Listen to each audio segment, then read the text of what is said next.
विकास बहुत परेशान था। उसे समझ में नहीं आ रहा था कि वो इस परिस्थिति से कैसे निपटे। वो अपनी माँ को बहुत चाहता था। उसकी पत्नी और बच्चे उसकी माँ से बहुत दूर भागते थे, क्योंकि उसकी माँ की एक आँख नहीं थी, साथ ही उसकी कमर भी झुकी थी। वैसे वह अपना काम सब खुद कर लेती थी, फिर भी उसकी पत्नी और बच्चों के लिए हमेशा खटकती थी। दादी, आप ऊपर के कमरे में जाओ, मेरे दोस्त आ रहे हैं, विकास के बेटे ने बड़े बेरुखी से कहा। पर बेटा, मैं तो यहाँ बहुत दूर बैठी हूँ, विकास की माँ ने बहुत प्यार से कहा। नहीं, आप उनके सामने मत रहो, वो मुझे चिढ़ाते हैं। क्या हुआ बेटा, क्यों चिल्ला रहे हो? विकास की पत्नी ने किचन से ही आवाज लगाई। देखो ना माँ, ये दादी यही ड्राइंग रूम में बैठी हैं और मेरे दोस्त आ रहे हैं, बेटे ने शिकायत भरे शब्दों से कहा। माँ जी, आप ऊपर चली जाओ, क्यों हम लोगों को लजवाती हो?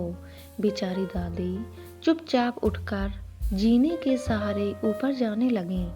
कमर झुकी होने के कारण उन्हें ऊपर चढ़ने में बहुत परेशानी हो रही थी।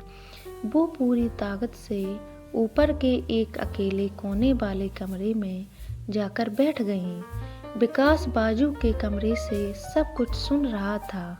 उसे कष्ट हो रहा था कि उसकी माँ को अपमानित होना पड़ रहा है। वो असहाय था। अगर वो कुछ कहता है तो पत्नी और बच्चे उसका विरोध करने लगते हैं। वो एक प्रशासनिक अधिकारी था। उसका सामाजिक स्तर बहुत ऊंचा था। उसकी ससुराल भी एक उच्च घराने में थी। वह चुपचाप इस तरह हर दिन अपनी माँ को अपमानित होते देखता रहता था।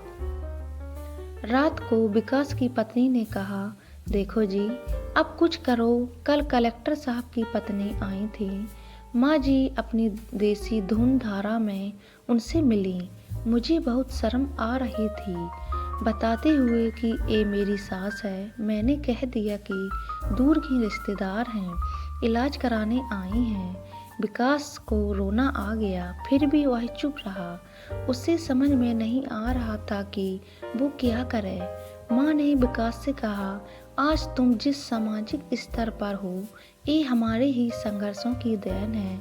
और बेटा विकास, तुम्हें शायद मालूम ना हो कि बचपन में तुम जब 1 साल के थे, तब छत से नीचे गिरने के कारण तुम्हारी एक आंख फूट गई थी और तुम्हारी रीढ़ की हड्डी में भी समस्या आई थी। तब तुम्हारी इस कुरूप माँ ने अपनी एक आंख और अपना बोन मैरो तुम्हें देकर इतना सुंदर स्वरूप दिया था। बेटा, इतने सालों तक संघर्ष करके बेटी को प्रशासनिक अधिकारी बनाने वाली इस संघर्षशील औरत की तुम लोगों ने यह दशा कर दी। तुम्हें ईश्वर कभी माफ नहीं करेगा। उन्होंने जो राज बताया, उसके बाद तो विकास को यही लग रहा था कि उससे ज्यादा पापी इंसान इस दुनिया में कोई नहीं है।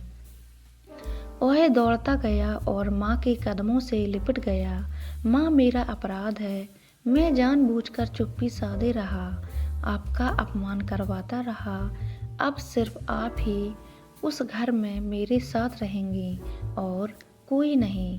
विकास ने गुस्से से अपनी पत्नी और बच्चे को देखा। बहू को भी बहुत पश्चाताप हो रहा था कि उसकी हिम्मत नहीं हो रही थी कि वो अपनी माँ से आंख मिलाए। माँ ने बहू की मन स्थिति को समझकर उसको पुचकारते हुए अपने पास बुलाया और विकास को डांटते हुए कहा, खबरदार, जो मेरी बहू को मुझसे अलग करने की कोशिश की तो तुझे भी हम घर से बाहर निकाल दूंगी। बहू और बच्चों ने माँ के पैर पकड़ते हुए अपने व्यवहार पर माफी मांगी और माँ के हृदय ने सबको माफ कर दिया। सचमुच माँ में ममता का भंडार होता है। माँ ही ममता की जन्नत होती है। माँ का दर्जा सबसे ऊंचा होता है। दोस्तों, हमारे चैनल को सब्सक्राइब करें, वीडियो को लाइक एंड शेयर करें। पूरा वीडियो देखने के लिए धन्यवाद।